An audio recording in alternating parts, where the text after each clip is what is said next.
हम लोग बात करेंगे आज जो टॉप 5 रन गेटर्स हैं जी टेस्ट मैच क्रिकेट के अंदर।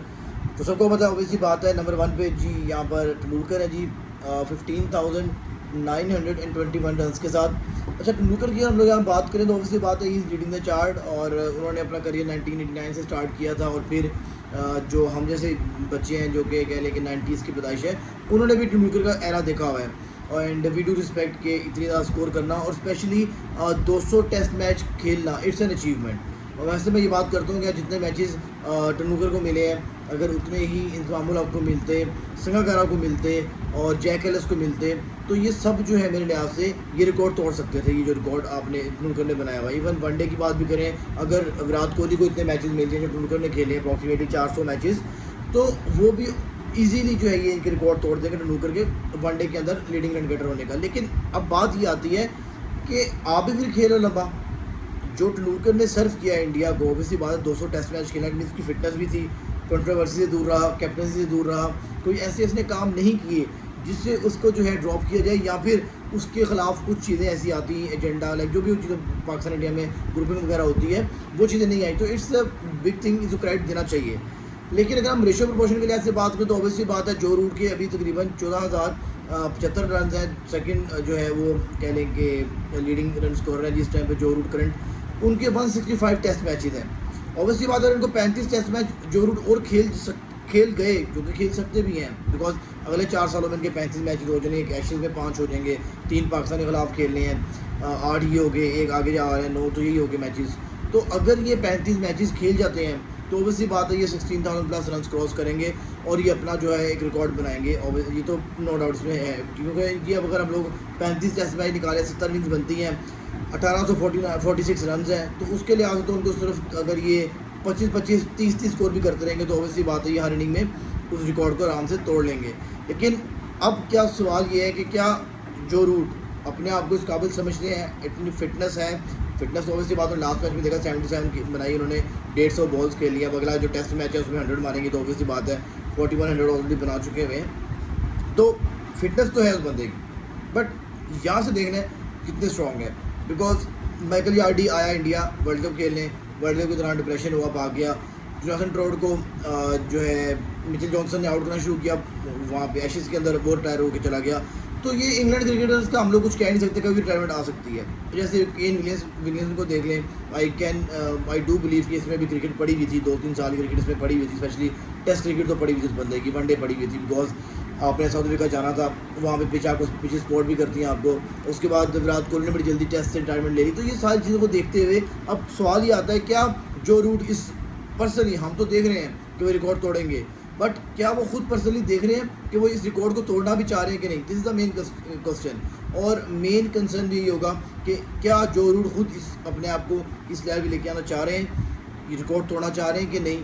बिकॉज गोरों का हम कुछ नहीं कह सकते। हाँ, ये वो एशियन बैट्समैन होता है, वैसी बात है, वो जाता फॉर द रिकॉर्ड, बट गोरों का हम कुछ नहीं कह सकते। कभी भी डिप्रेशन हुई, कुछ भी हुआ, तो ये अपने आप को यहाँ पे गिव अप करके बैठ जाएंगे। लेकिन कई मामला चलते रहते हैं। दूसरी चीज़ है ये कि तीसरे नंबर पे हमारे पास जो है the great Ricky Ponting, Australia के स्टार और one of the boldest cricketer I had ever seen, जो कि फील्डलेस क्रिकेट खेलते थे, one of the greatest polar of the ball, जो पोल मारते थे, मज़ा आता था देखकर, और वो जो चेक ड्राइव मारते थे आगे बढ़ के, one of the most stylish batsman I ever seen, one of the best Ricky Ponting. और रिकी पॉन्टिंग की जी 13,378 रन है और बड़ा मज़ा आता था रिकी पॉन्टिंग देखकर मुझे। मैं अक्सर रिकी पॉन्टिंग बहुत ज़्यादा मैंने इसके मैचेस देखे हुए हैं। ही is one of the finest. मैं कहता हूँ कि ये बंदा, ये वॉज डिफरेंट क्लास। देखिए, सिर्फ रन बनाने की बात नहीं होती, एक एटीट्यूड को भी लेकर आने की बात होती है और एक अग्रेशन लेके आने की बात होती है, चढ़ के खेलने वाली बात होती है। बैट्समैन जो बॉलर से चढ़ के खेलते हैं, ये उनमें से एक बैट्समैन था। And Jacques Kallis, one of the most humble person after Kane Williamson, जो मैंने देखा होगा, बहुत हम्बल था, one of the greatest all rounder. इसकी हमेशा तारीफ़ करता हूँ जी। चौथे नंबर पे ये हैं जी लीडिंग रन स्कोर में टेस्ट मैचेस में। जब हम स्टैट्स निकालें इनके तो 50+ इनकी एवरेज निकलती बैटिंग की।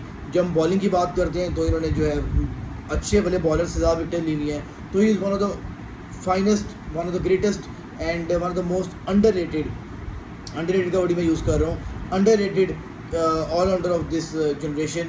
हम लोग तो याद रखेंगे जी, मैं ये खुद बड़ा पसंद था ये बंदा। अगर आप इनकी बैटिंग देखें, वन ऑफ द फाइनेस्ट, मैं कहता हूँ कि इससे ऊपर प्लेयर जो है ऑलराउंडर दुनिया में कोई भी नहीं है। चाहे आप इमरान खान की बात कर लें, कपिल देव, देखिए इमरान खान कपिल देव ने ना वर्ल्ड कप जितवाए हुए हैं, ठीक है, इसने वर्ल्ड कप नहीं जितवाया, बट इसकी सर्विसेज है क्रिकेट के अंदर वो भी बहुत बड़ी है, उसको इग्नोर नहीं किया जा सकता। तो इसके स्कोर है 13,289 एंड नंबर 5 पे जी द वॉल ड्रेविड है जी, और इसके 13,288 रन है, एक स्कोर सिर्फ जी ऊपर है जैक एलिस की ड्रेविड से।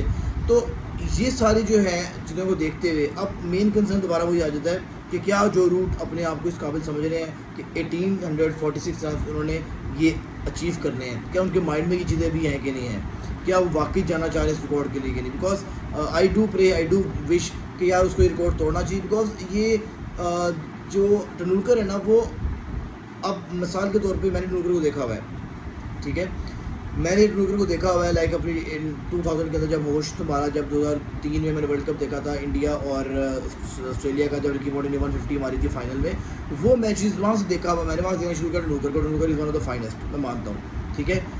लेकिन जो अब जिन लोगों ने 2010 या 2015 से क्रिकेट को देखना शुरू किया होगा वो तेंदुलकर को उस तरह से नहीं जानते, बिकॉज वो रिटायरमेंट के दौर में आ रहा था। बट जो ये चीज़ होगी ना, जो अब जो रूट को जो लोग देख रहे फॉलो कर रहे होंगे टेस्ट क्रिकेट को, जब वो देखेंगे ना यार कि इस जनरेशन के प्लेयर ने दुनिया में रिकॉर्ड बना दिया, देन यहाँ पर क्रिकेट अलाइव रहेगी टेस्ट क्रिकेट। और टेस्ट क्रिकेट में मानता हूँ हुसैन है जी क्रिकेट का, अगर टेस्ट क्रिकेट नहीं है तो आई गेस के T20 और वनडे का कोई वर्थ नहीं बनती। बिकॉज टेस्ट क्रिकेट आपने देखा होगा अक्सर मैचेस में जाकर, स्पेशली एशेज़ हो गया या कोई इतना बड़ा टूर्नामेंट्स वगैरह आते हैं तो मज़ा आता है देखकर। एशेज़ में समझ में आ रही होती है यार ये बैट एंड बॉल का एक अच्छी फाइट हो रही है। तो अगर आप इस तरह क्रिकेट पसंद करते हैं तो ऑब्वियसली बात है तो आप भी प्रे कर रहे होंगे कि यार तेंदुलकर का रिकॉर्ड ये टूटे और जो रूट जो है वो एक नया रिकॉर्ड बनाए। और इवन आई डू प्रे कि विराट कोहली भी जो है तेंदुलकर का रिकॉर्ड तोड़ के जाएँ, जो कि बहुत मुश्किल लग रहा है बिकॉज विराट कोहली का कुछ पता नहीं है कि 2027 के वर्ल्ड कप के बाद वो अपने आप को रखना चाह रहे इन इस स्पोर्ट्स में कि नहीं रखना चाह रहे। मैं तो चाहता हूँ कि वो रिकॉर्ड तोड़ें और ताकि पता चले कि generation to generation great player आ रहे हैं। ये ना हो कि हम हाँ यार वो आज से 20 साल पहले जो ग्रेट प्लेयर आया था उसने स्कोर की भी है, अब जो प्लेयर आ रहे हैं वो इतने कैपेबल नहीं है, इतना नहीं कर पाते। नहीं, आई वांट क्रिकेट अलाइव रहे जी, किस तरह से वनडे क्रिकेट और टेस्ट क्रिकेट स्पेशली अलाइव रहे। T20 यार ये कोई गेम नहीं है मेरे लिहाज से, आओ मुँह यहाँ पर जी, बल्ला वहाँ पर, गेंद वहाँ पर। तो ये जो है चीज़ों को थोड़ा सा देखना पड़ेगा, ICC को भी प्रमोट करें टेस्ट क्रिकेट को, वनडे क्रिकेट को, ताकि अगली जनरेशन के अंदर ये चीज़ें आ सके, जेंटलमैन का गेम जो है वो बरकरार रहे।